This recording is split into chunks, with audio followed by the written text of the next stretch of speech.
वंदे मातरम बच्चों। जैसे कि आपको पता है कि हमने टॉपिक शुरू किया है matching the function. Matching the function में हमें जब भी हम किसी सेंटेंस को उसके वो कौन से फंक्शन कैसे कार्य कर रहा है उस हिसाब से हम उसको जोड़ते हैं कि ये जो सेंटेंस है ये कुछ रीज़न बता रहा है या फिर कुछ रिजल्ट बता रहा है या कुछ भी चॉइस या XYZ कंडीशंस। तो उसको उस तक पहुंचने से पहले हमें पहले सेंटेंस स्ट्रक्चर को समझना है। सेंटेंस किस टाइप के होते हैं, सेंटेंस में कौन से पार्ट्स ऑफ स्पीच होते हैं, ये सारी चीज़ें हम पहले समझेंगे ताकि आपको डीपली इन बातों का आइडिया आ जाए। फिर हम उस लेवल तक पहुंचेंगे और मैचिंग द फंक्शन हम कर पाएंगे, क्योंकि हम बेसिक लेवल से पढ़ रहे हैं। तो उसी में हमने लास्ट लेक्चर में देखा था टाइप्स ऑफ सेंटेंस हमने देखे थे, और उसमें हमने 2 टाइप के सेंटेंस देखे थे, simple sentence and compound sentence. वो दोनों प्रकार के सेंटेंस हम लास्ट लेक्चर में देख चुके हैं। जिन बच्चों ने नहीं देखा होगा वो जाकर वो वीडियो देखिए, चैनल पर जाएंगे आपको वो वीडियो मिल जाएगा, उस वीडियो को देखिए और पहले 2 टाइप के सेंटेंस पहले समझिए। ये आपका टाइप्स ऑफ सेंटेंस वाला एक अलग से टॉपिक भी कवर हो जाता है, क्योंकि इस टॉपिक को हम डीपली चला रहे हैं। 2-3 टॉपिक आपके इसमें कवर हो जाते हैं, पार्ट्स ऑफ स्पीच भी आप इसमें सीख जाओगे। ठीक है, तो आज उसी का अगला पार्ट, जैसे कि सेंटेंस तीसरे टाइप का सेंटेंस और चौथे टाइप का सेंटेंस, ये हमने लिया है। 4 टाइप के सेंटेंस है हमारे, simple sentence, compound sentence, complex sentence and complex compound sentence. उसमें से सिंपल और कंपाउंड सेंटेंस हम लास्ट लेक्चर में कर चुके हैं। आज हम देखेंगे complex sentence. Complex sentence, complex का मतलब है मिश्र, जिसे हम जटिल भी कहते हैं, जो एकत्रित हो चुका है, मतलब 2-3 वाक्यों का जो संयोजन है, मिश्रण है, उसे हम कॉम्प्लेक्स सेंटेंस कहते हैं। ठीक है, उसकी डेफिनेशन समझ लेते हैं। A complex sentence is one which contains one main clause and one और मोर सबऑर्डिनेट क्लॉज। कॉम्प्लेक्स सेंटेंस में एक मुख्य वाक्य होता है और दूसरा उसका उपवाक्य होता है। ऐसे 2 या 2 से ज्यादातर से 2 वाक्यों को जोड़ के कॉम्प्लेक्स सेंटेंस बनता है, 2 या 2 से ज्यादा, जिसमें एक मेन होगा और एक सबऑर्डिनेट, मतलब उपवाक्य या गौण वाक्य आप जिसे कह सकते हैं। ठीक है, जैसे कि यहाँ पे हमने एग्जाम्पल लिया है। पहला एग्जाम्पल है because of the rain, rain की वजह से, बिकॉज ऑफ द रेन, फिर कॉमा दिया है, बारिश की वजह से, the school cancel the picnic, school ने पिकनिक जो है, प्रवास जो है, वो क्या कर दिया, कैंसल कर दिया था। ठीक है, अब देखिए यहाँ पे rain, because of the rain, यहाँ पे एक ये अलग एक वाक्य है, because of the rain, rain की वजह से, जो कि इसके साथ कोई ना कोई वाक्य जुड़ा होगा, क्योंकि कारण दिया है पहले ही, because of the rain, rain की वजह से, तो उसके साथ कुछ तो हुआ होगा। रेन की वजह से हम नहीं गए, रेन की वजह से वो नहीं आए, रेन की वजह से ट्रेन लेट हुई, XYZ कुछ भी जुड़ा हो सकता है। ठीक है, तो ये एक सेंटेंस है, कॉमा दिया है और उसके पीछे उसका रीजन दिया, उसका परिणाम दिया है कि रेन की वजह से क्या परिणाम आया, कि स्कूल ने पिकनिक कैंसल कर दी। तो ये एक मेन वाक्य है और एक उसका सबऑर्डिनेट सेंटेंस है। ठीक है, यहाँ पे मेन वाक्य क्या है, पिकनिक का होना, एक आप ऐसा मान सकते हैं। तो उसकी लेकिन वो कैंसिल हो गई, क्यों, क्योंकि रेन हुआ, बारिश हुई, इसलिए।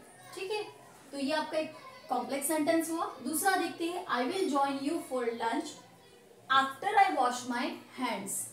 After I wash my hands, ये एक पूरा वाक्य है। जैसे यहाँ पे एक पूरा वाक्य था, the school cancel the picnic, school ने पिकनिक कैंसिल कर दी, ये अपने आप में एक पूरा वाक्य है, लेकिन उसके साथ एक गौण वाक्य जुड़ा है कि बारिश की वजह से स्कूल ने पिकनिक कैंसिल की।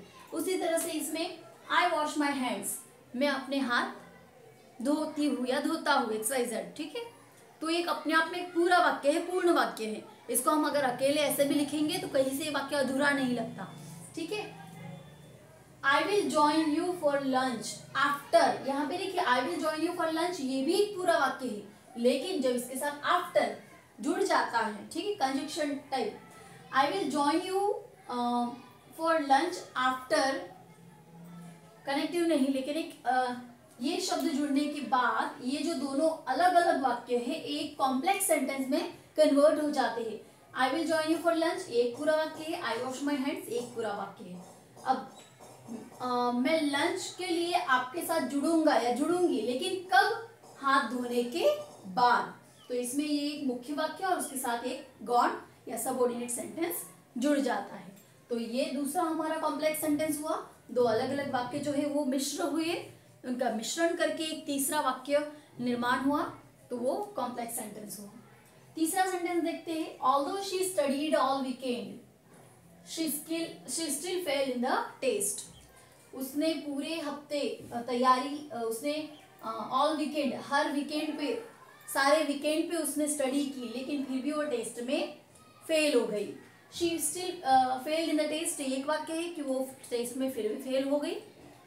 शी स्टडीड ऑल वीकेंड, उसने पूरे वीकेंड स्टडी की, ये एक अपने आप में पूरा वाक्य है। लेकिन ऑल्दो जो है ये जुड़ने के बाद दोनों अलग अलग वाक्यों को ऑल्दो लगाकर हमने क्या किया, मिश्रण कर दिया उनका, कि भाई उसने पूरे हफ्ते स्टडी की फिर भी वो फेल हो गई। तो दोनों, वो फेल हो गई और उसने पूरे हफ्ते पढ़ाई की, ये दोनों स्वतंत्र वाक्यों को हमने एक शब्द जोड़कर उनका मिश्रण करके एक तीसरा सेंटेंस क्रिएट किया।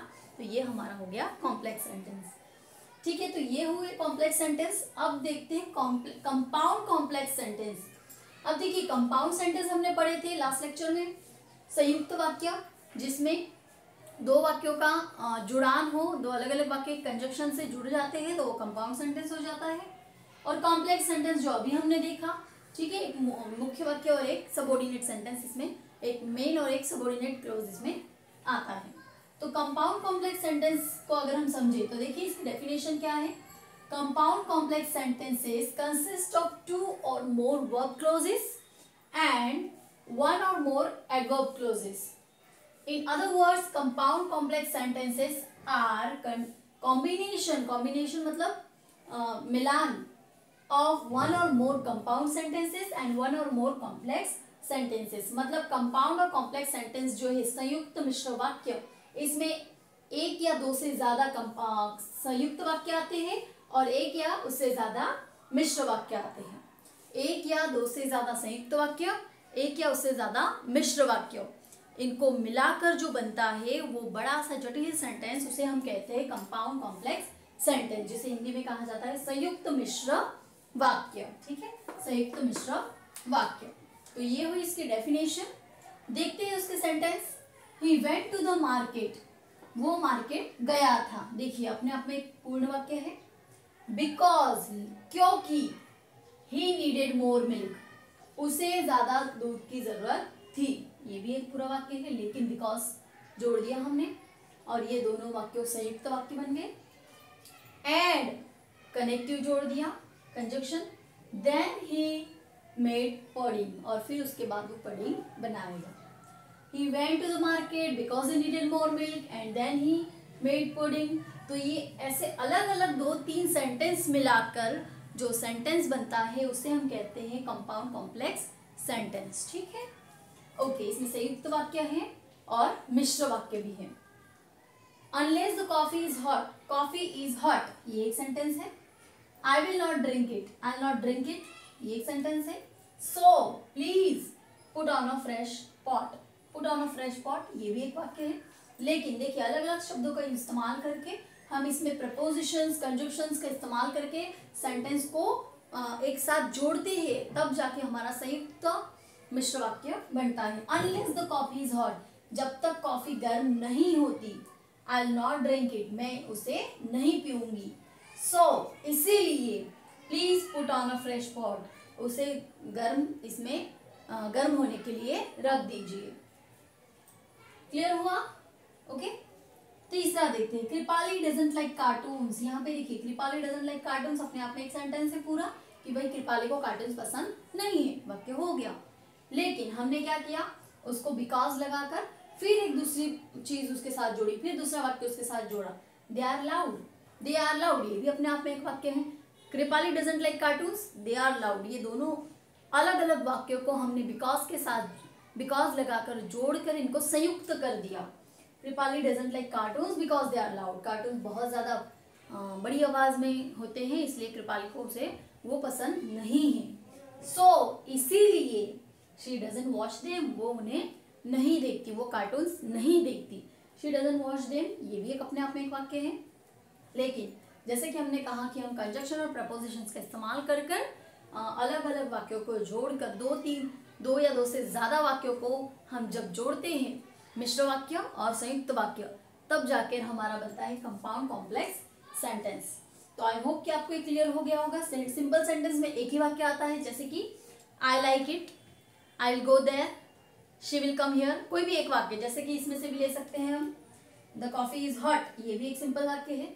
लेकिन एंड बट कुछ भी ऐसा जोड़कर, ठीक है, एक वाक्य है, there is heavy rain, I will not go there, there is heavy rain so I will not go there. तो ऐसे अलग अलग दो वाक्यों को हमने सो से जोड़ दिया मान लीजिए। तो कोई भी कंजक्शन से जोड़कर हम ऐसे अलग अलग दो स्वतंत्र वाक्यों को जोड़ते हैं तो कंपाउंड सेंटेंस हो जाता है, ठीक है। और कॉम्प्लेक्स सेंटेंस में हम एक मुख्य वाक्य और उसको दर्शाता हुआ एक गौण वाक्य, subordinate close, main close and subordinate close को जोड़कर एक जब सेंटेंस बनाते हैं तो हमारा कॉम्प्लेक्स सेंटेंस हो जाता है।